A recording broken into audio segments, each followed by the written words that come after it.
Hi everyone, I am Lata Kopade, Assistant Professor in Economics, Government First Grade College, Thiruvalli, Karnataka University, BCom 3rd semester, first unit, Money. In that unit, today we will be discussing about types of money. First one is money of account.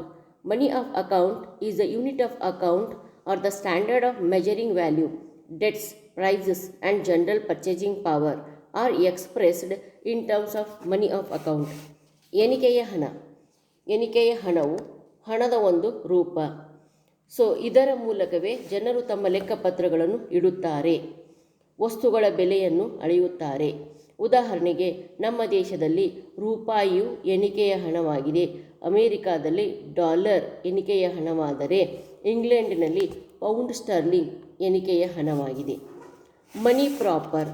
Money proper is the money which is issued by the state and which is therefore the legal tender, the acceptance of which is enforceable by law. For example, rupee is the money of account in India, whereas money proper in India consists of the various currency notes and metallic money of various denomination in circulation. ನೈಜ ಹಣ. ನೈಜ ಹಣವೆಂದರೆ ಯಾವ ಹಣದ ಮೂಲಕ ಎಲ್ಲ ವ್ಯವಹಾರಗಳನ್ನು ಮಾಡಲಾಗುತ್ತದೆಯೋ ಅದೇ ನೈಜ ಹಣ. ಈ ಹಣದ ಮೂಲಕವೇ ಜನರು ಸರಕು ಸೇವೆಗಳನ್ನು ಕೊಂಡುಕೊಳ್ಳುತ್ತಾರೆ ಅಥವಾ ಮಾರಾಟ ಮಾಡುತ್ತಾರೆ, ಸಾಲಗಳನ್ನು ಪಡೆಯುತ್ತಾರೆ, ಇಲ್ಲವೇ ಮರುಪಾವತಿ ಮಾಡುತ್ತಾರೆ. ಇದು ಸರ್ಕಾರದಿಂದ ನೀಡಲ್ಪಟ್ಟಿರುತ್ತದೆ, ಆದುದರಿಂದ ಇದು ಕಾನೂನಿನ ಮೂಲಕ ಮಾನ್ಯ ಮಾಡಲ್ಪಟ್ಟಿರುತ್ತದೆ. Metallic money.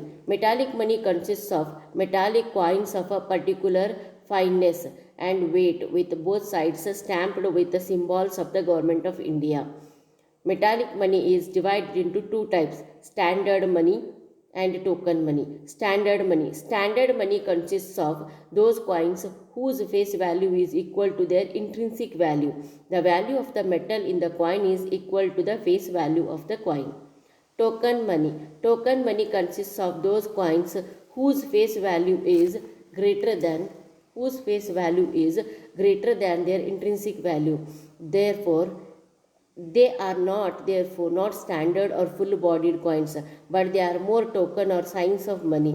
They are legal tender only up to limited extent. ಲೋಹದ ಹಣ. ಚಿನ್ನ, ಬೆಳ್ಳಿ, ತಾಮ್ರ ಮೊದಲಾದ ಲೋಹಗಳಿಂದ ಮಾಡಿದ ಹಣಕ್ಕೆ ಲೋಹದ ಹಣ ಎಂದು ಕರೆಯುತ್ತಾರೆ. ಲೋಹದ ಹಣಕ್ಕೆ ನಾಣ್ಯಗಳು ಎಂತಲೂ ಕರೆಯುತ್ತಾರೆ. ನಾಣ್ಯಗಳು ನಿರ್ದಿಷ್ಟವಾದ ಗುಣವನ್ನು, ತೂಕವನ್ನು ಮತ್ತು ಬೆಲೆಯನ್ನು ಹೊಂದಿರುತ್ತವೆ.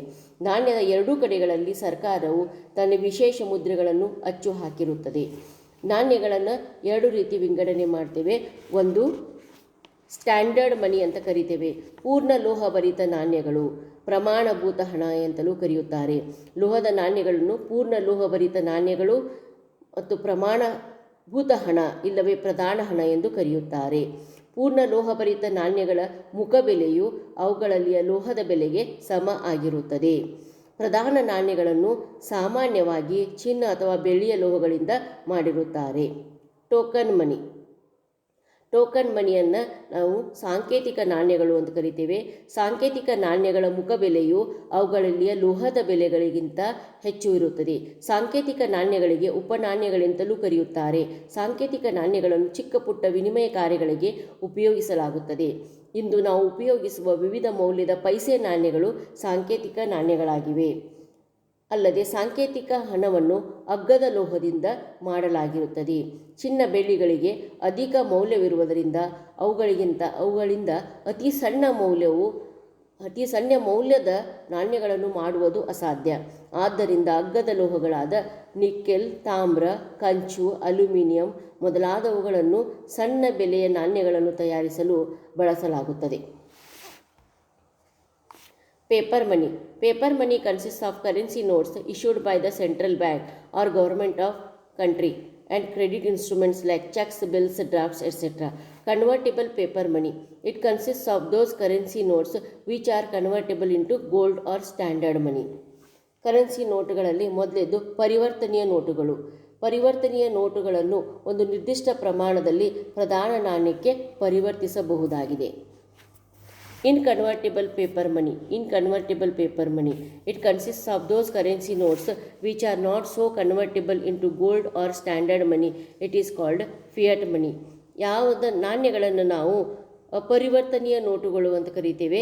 ಯಾವುದು ನೋಟುಗಳನ್ನು ಪರಿವರ್ತಿಸಲಿಕ್ಕೆ, ಪ್ರಧಾನ ನಾಣ್ಯಕ್ಕೆ ಪರಿವರ್ತಿಸಲಿಕ್ಕೆ ಸಾಧ್ಯ ಇಲ್ಲವೋ ಅವುಗಳನ್ನು ನಾವು ಅಪರಿವರ್ತನೀಯ ಕಾಗದದ ಹಣ ಅಂತ ಕರಿತೇವೆ. ರಿಪ್ರೆಸೆಂಟೇಟಿವ್ ಮನಿ ಅಂತ ಕರಿತೇವೆ. ಪ್ರಾತಿನಿಧಿಕ ಹಣ, representative money. It consist of those currency notes which have been issued with the backing of 100% metallic reserve. Naturally, the issue of such notes is limited by the metallic reserve possessed by the central bank of the country. ಪ್ರಾತಿನಿಧಿಕ ಹಣ ಎಂದರೆ ಪ್ರಧಾನ ನಾಣ್ಯಗಳ ಬದಲು ಉಪಯೋಗಿಸುವ ಹಣಕ್ಕೆ ಪ್ರಾತಿನಿಧಿಕ ಹಣ ಎಂದು ಕರೆಯುತ್ತಾರೆ. ಕರೆನ್ಸಿ ನೋಟುಗಳು ಪ್ರಾತಿನಿಧಿಕ ಹಣವಾಗಿದೆ. ಅವುಗಳನ್ನು ಎಲ್ಲ ಪ್ರಕಾರದ ವಿನಿಮಯ ಕಾರ್ಯಗಳಿಗೆ ಮತ್ತು ಲೇವಾದೇವಿ ವ್ಯವಹಾರಗಳಿಗೆ ಬಳಸಬಹುದು. ಚೆಕ್ಕುಗಳು, ಬ್ಯಾಂಕ್ ಡ್ರಾಫ್ಟ್ಗಳು, ವಾಗ್ದಾನ ಪತ್ರಗಳು ಮೊದಲಾದವುಗಳು ಸಹ ಪ್ರಾತಿನಿಧಿಕ ಹಣವೆಂದು ಪರಿಗಣಿಸಲ್ಪಡುತ್ತವೆ. Legal tender money. Legal tender money, the money which is legally acceptable by all persons in the country, is called as a legal tender. So there are three types in legal tender: unlimited legal tender money, limited legal tender money, then bank money. Unlimited legal tender money. It is the money in terms of which we can make payments to any extent. For example, the rupee coins, 1 rupee notes and currency notes of all other denominations are all unlimited legal tender money ಅಂತ ನಾವು ಕರಿತೇವೆ. Limited legal tender money. It is the money in terms of which we can make payments only up to limited extent. For example, if anybody desires to pay rupees 10,000 in terms of 1 rupee coins, the creditor can legally refuse to accept them and can demand notes. Bank money. Bank money is also called as a credit money. Bank money is also called as a credit money.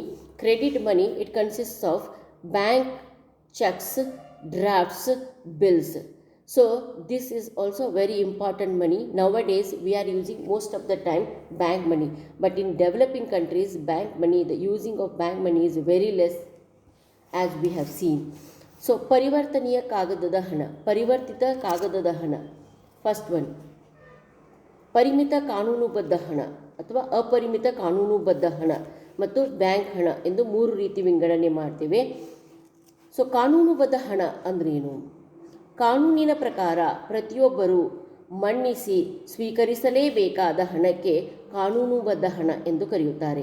ಯಾರಾದರೂ ಅದನ್ನು ಸ್ವೀಕರಿಸಲು ನಿರಾಕರಿಸಿದಲ್ಲಿ ಅವರನ್ನು ಕಾನೂನಿನ ಪ್ರಕಾರ ಶಿಕ್ಷೆಗೆ ಗುರಿಪಡಿಸಲಾಗುತ್ತದೆ. ಕಾನೂನುಬದ್ಧ ಹಣವನ್ನು ಪರಿಮಿತ ಕಾನೂನುಬದ್ಧ ಹಣ ಮತ್ತು ಅಪರಿಮಿತ ಕಾನೂನುಬದ್ಧ ಹಣ ಎಂದು ವಿಂಗಡಣೆ ಮಾಡಲಾಗುತ್ತದೆ. ಪರಿಮಿತ ಕಾನೂನುಬದ್ಧ ಹಣ ಮತ್ತು ಅಪರಿಮಿತ ಕಾನೂನುಬದ್ಧ ಹಣ. ಮೊದಲು ವಿನಿಮಯ ಕಾರ್ಯದಲ್ಲಿ ಮತ್ತು ಲೇವಾದೇವಿ ವ್ಯವಹಾರಗಳಲ್ಲಿ ಅಪರಿಮಿತ ಕಾನೂನುಬದ್ಧ ಹಣವನ್ನು ಎಷ್ಟು ಕೊಟ್ಟರೂ ಸ್ವೀಕರಿಸಲೇಬೇಕೆಂಬ ನಿಯಮವಿದೆ. ಆದರೆ ಪರಿಮಿತ ಕಾನೂನುಬದ್ಧ ಹಣವನ್ನು ಆರ್ಥಿಕ ವ್ಯವಹಾರಗಳಲ್ಲಿ ಎಷ್ಟು ಬೇಕಾದರೂ ಸ್ವೀಕರಿಸಲೇಬೇಕೆಂಬ ನಿಯಮವಿಲ್ಲ. ಪ್ರಧಾನ ನಾಣ್ಯವು ಸಾಮಾನ್ಯವಾಗಿ ಅಪರಿಮಿತ ಕಾನೂನುಬದ್ಧ ಹಣ ಆಗಿರುತ್ತದೆ, ಆದರೆ ಸಾಂಕೇತಿಕ ನಾಣ್ಯವು ಅಪರಿಮಿತ ಕಾನೂನುಬದ್ಧ ಹಣ ಆಗಿರುತ್ತದೆ. ನಮ್ಮ ದೇಶದಲ್ಲಿ 50 ಪೈಸೆ ನಾಣ್ಯಗಳು, ರೂಪಾಯಿಯ ನಾಣ್ಯಗಳು, ಕರೆನ್ಸಿ ನೋಟುಗಳು ಅಪರಿಮಿತ ಕಾನೂನುಬದ್ಧ ಹಣ ಆಗಿವೆ. ಆದರೆ 1, 2, 5, 10, 20 ಮತ್ತು 25 ಪೈಸೆ ನಾಣ್ಯಗಳು ಪರಿಮಿತ ಕಾನೂನುಬದ್ಧ ಹಣ ಆಗಿವೆ. ಕೊನೆಯದಾಗಿ ಬ್ಯಾಂಕ್ ಮನಿ, ಬ್ಯಾಂಕ್ ಹಣ ಅಂತ ಕರಿತೇವೆ. ಬ್ಯಾಂಕ್ ಹಣ ಅಂದ್ರೇನು? ಸಾಲ ರೂಪದ ಹಣ ಅಂತಲೂ ಕರಿತೇವೆ. ಚೆಕ್, ಬ್ಯಾಂಕ್ ಡ್ರಾಫ್ಟ್, ಹುಂಡಿ ಮತ್ತು ವಾಗ್ದಾನ ಪತ್ರಗಳು ಬ್ಯಾಂಕ್ ಸಾಲ ರೂಪದ ಹಣವೆಂದು ಪರಿಗಣಿಸಲ್ಪಡುತ್ತವೆ. ಇವುಗಳಲ್ಲಿ ಚೆಕ್ಕು ಮತ್ತು ಬ್ಯಾಂಕ್ ಡ್ರಾಫ್ಟ್ಗಳು ಬ್ಯಾಂಕ್ ಹಣ ಆಗಿವೆ. ಮುಂದುವರೆದ ರಾಷ್ಟ್ರಗಳಲ್ಲಿ ಸಾಲ ರೂಪದ ಹಣವು ಬಹಳ ದೊಡ್ಡ ಪ್ರಮಾಣದಲ್ಲಿ ಬಳಕೆಯಲ್ಲಿದೆ. ಆದರೆ ಭಾರತದಂತಹ ಹಿಂದುಳಿದ ರಾಷ್ಟ್ರಗಳಲ್ಲಿ ಈ ಒಂದು ಹಣವು ಬಹಳ ದೊಡ್ಡ ಪ್ರಮಾಣದಲ್ಲಿ ಬಳಕೆಯಲ್ಲಿ ಇಲ್ಲ. ಸಾಲ ರೂಪದ ಹಣವು ನೋಟುಗಳಂತೆ ಸರ್ವ ಸ್ವೀಕೃತ ಆಗಿರುವುದಿಲ್ಲ ಮತ್ತು ಅದಕ್ಕೆ ಅಮಿತವಾದ ಗೌರವವೂ ಇಲ್ಲ. ಸೊ ಇಲ್ಲಿಯವರೆಗೆ ನಾವು ಹಣದ ವಿವಿಧ ಪ್ರಕಾರಗಳು ಅಥವಾ ವಿವಿಧ ಪ್ರಕಾರಗಳನ್ನು ಅಥವಾ types of money or forms of money ಅದರ ಬಗ್ಗೆ ಅಭ್ಯಾಸ ಮಾಡಿದ್ದೀವಿ. Thank you.